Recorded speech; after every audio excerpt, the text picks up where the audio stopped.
Welcome back to the Takeout. Thanks for hanging out with us. 6 Democrats, 2 Republicans met on the debate stage last night for the second debate in California's open, meaning nonpartisan primary for governor. Now, the candidates did what candidates always do. They sparred over this, they sparred over that, but there's one thing they more or less agreed about. California's kind of a mess. Listen.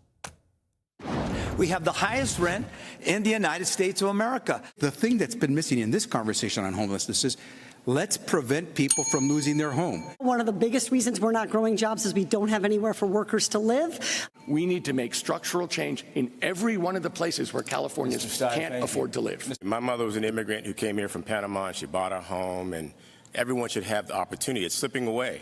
The gas tax, it is the most regressive tax in California. An absolute failed Democrat progressive agenda that is destroying California. We've got to be a state again where we build things.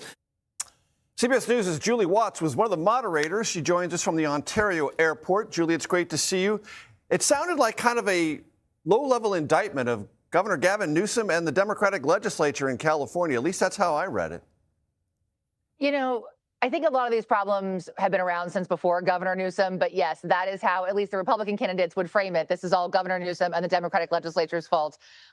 It's interesting because a couple of those candidates on stage were part of the Democratic legislature when some of these bills and these policies were first enacted. And Antonio Villaraigosa, we're showing right there, he was the Assembly Speaker, one of the most powerful roles in the state, and then went on to be LA mayor and told me in our interview, our one-on-one interview series, that he realized once he became mayor the sort of impact of some of the legislative policies they're passing. So I would say it's probably not just the current governor and the current legislature, but I will say our Democratic supermajority, which makes us really a one-party state, has very little sort of input or negotiation from the other side. I think that is what they would all say probably has a little bit to do with where we're at right now. And Julia, almost everyone on the debate stage had some idea about how to make California more affordable, how to make things less expensive. And you had a back and forth that I think was really important with Javier Becerra about one idea he's introduced in this campaign. Let's play that.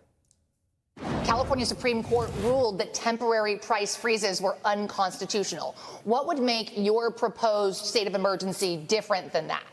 I am calling for a freeze. I am calling for an opportunity to sit everyone down. I am calling for an opportunity to reveal behind the curtain what insurance companies are doing. But if the court's already ruled that that was unconstitutional, how is your plan different? Well, Julie, I'd like to go to court with you on that one. I was the Attorney General of the state of California, and I did defend our people to try to get the lowest cost. And I'd be willing to go to court to tell you that I could call that freeze, even though you're telling me we can't. That's a freeze in insurance premiums, as I understand it, Julie. And right. There is going to be a lot of, I think, voter curiosity about promises, plans, and what the fine print of these promises and plans are for a lot of the Democrats and Republicans.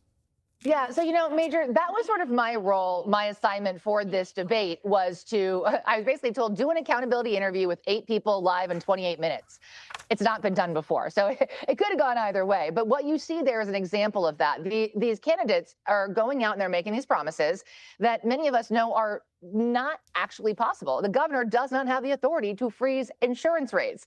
And listen, it's their job, right, to tell people how they're going to fix things. The problem is some of these folks can't actually do what they're promising. So that was the point of my segment in our debate last night, was to really push back and get them to explain, well, how do you think you can do that? And if you can't, what are the other options? In this case, listen, insurance in California is regulated under a voter-passed proposition. Those rates are regulated by the insurance commissioner, and he is mandated to increase rates based on certain criteria. So the fact that the 2 candidates have said they wanted to freeze rates, it's just not possible. I mean, you heard him there say, okay, I'll take it to court. And certainly he could try, and then he could go to court.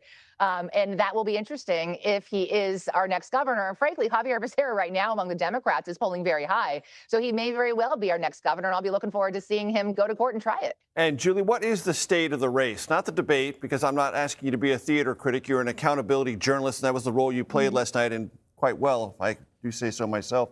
What's the state of the race? You know what? I think the answer to that is we absolutely don't know. We saw Matt Mahan's sort of cred go up last night. He's now sort of neck and neck with Katie Porter. You've got Steyer, Becerra sort of at the top right now. But they're all within a few percentage points. And I think in most of these polls within the margin of error. So I don't know that we're going to know until, in fact, I don't even know because, we're a mostly mail-in ballot state that we'll know on Election Day. I think it may be a few weeks before we figure out who the top Democrat is. Now, you can see there is a spread between the two Republican candidates, Bianco and Hilton. And Hilton is really pulled ahead here. Bianco is very much the MAGA candidate. And I think a lot of folks are saying, you can kind of cap out there. So, I guess it's a wait and see, Major. And we will keep checking in with you, Julie Watts. The big X factor, 26% in that poll you just saw, still undecided. Thanks so very much.